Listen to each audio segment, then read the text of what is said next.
Okay then, my friends, so now we know the basics of Redux, hopefully. Let's try adding it to our little PokeTimes project over here.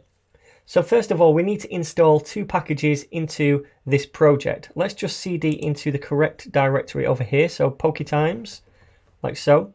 And the first package we need to install is Redux itself, and we also need to install a package called React Redux. So Redux is just a library we use to create the store, much like we did in the past few tutorials on CodePen. And React Redux is the library which helps us to connect our Redux store to our React application. It's going to be the thing that allows us to connect our components to the central store of data and interact with it. It's like a glue layer between the two, our React app and the Redux store. So let's install both of those first of all. We'll say npm install and then Redux and, let's spell that correctly, Redux and React Redux, like so. Alright, so now we've done that, we can go ahead and create our store. Now, a good place to do this is inside the index.js file over here, because this is where we kickstart our React app.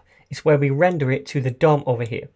So let us first of all import that thing we need to create a store from the Redux library, which is called create store. We did this in previous tutorials, and that's from Redux. Alright, so let's create that. We'll say const and then call this store and set it equal to create store and invoke that function. Now remember, we have to at some point pass in our reducer into this function right here, but we'll do that in a minute. But first of all, once we've created our store, how does React actually interact with that store? How do we associate the store with our React application? Well, to do that, we use the other package, React Redux, and we have to import something from that package, a component called provider. So let's import that first of all, and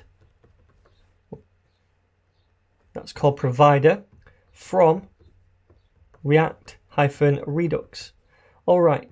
So this provider right here, this is a component which is going to surround and wrap this root app component.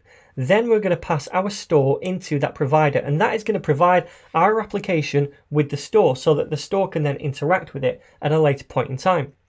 So let us do that, provider, and then pass in the store as a property, and that's going to equal the store which we just created, like so, and then close that off at the end, and then we're done. So now we're passing our store into our application. Now remember, we need to create a reducer to put into this store. That's the thing that's going to interact with the store ultimately. So let's create that first of all. I'm going to go to the source folder and I'm going to create a new folder, and this is going to be called reducers. Now the reason I'm creating a reducers folder is that when your application gets bigger, you might have more than just one reducer. We had just one reducer in the past few tutorials, but that was a simple example. As you get more components and more data, you might want to create separate reducers for each individual part of data. Then at the end, combine those reducers into one single reducer, which we then pass into this store. Now, I'm not going to do all of that in the next few videos, but that we will do in the next series where we create a full application with React, Redux, and Firebase. So I just wanted to introduce you to the concept of multiple reducers in this video. But anyway, for now, we're just going to have one root reducer. And because this is the reducer that we pass in here, the root reducer, that's what I like to call it, the root reducer. So let's create a new file and call this root reducer.js. All right, so inside here, first of all, let's create that function. So const root reducer, and that's equal to an arrow function. And remember, inside the reducer, we take the state and we also take an action. Now then, let's open up the function. And inside for now, we'll just return the state. We don't want to do any kind of interaction with the state at the minute. We'll just return it and do nothing. An empty reducer, if you like. Now remember, the first time this runs, the state has not yet been defined. So we need to give it a default value.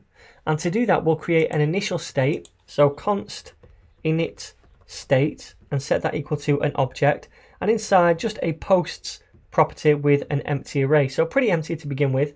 And then this is going to be set equal to init state. So the first time this runs and the store is being set up, we'll pass the initial state as the default value to be the state, which is defined right here. Then we're returning that state. So now the state on that store to begin with is going to be this thing right here, the initial state. Make sense? Okay, so now we need to export that root reducer. So export default root reducer, like so. Save it and head back to the index file. Now we need to import it over here so we can pass it into create store. So we'll say import, and then we want the root reducer from, and it's // to say inside the current directory, then into the reducers folder. Then we want the root reducer file from there. Okay, so now we can pass in this root reducer right here to the create store function. And now we've associated the two. We're saying this root reducer is what will interact with the store. Okay, then we're passing that store into the provider tag, which is wrapping our app tag over here. So now we're providing access to the store into our React application.